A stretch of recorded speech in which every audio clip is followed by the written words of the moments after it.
The most powerful king in Europe only took 3 baths in his entire life.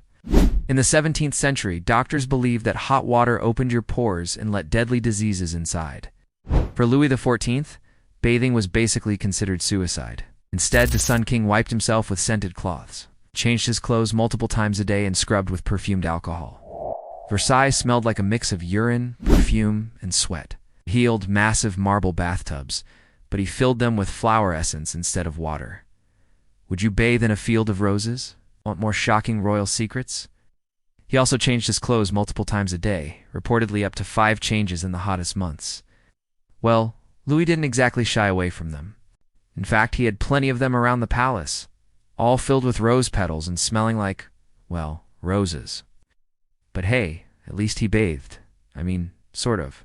See, the thing with rose petal baths is they don't really get you clean. Hit subscribe for more weird history facts. I mean, you can try, but they're not really the most hygienic things to be bathing in.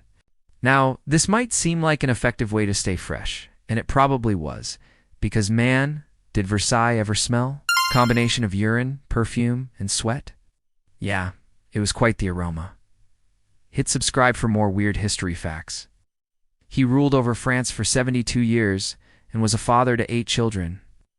He also had a peculiar obsession with cleanliness, or rather the lack thereof.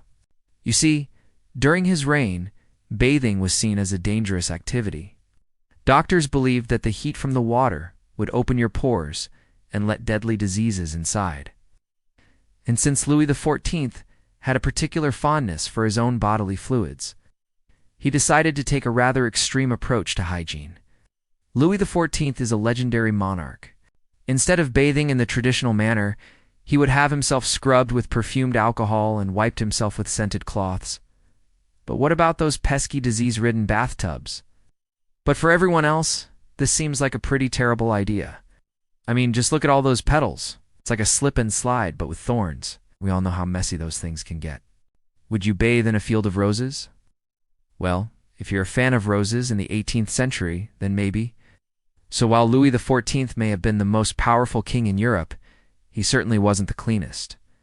Want more shocking royal secrets? Now Hidden History Gems is proudly, unapologetically propping open your time capsule to the past.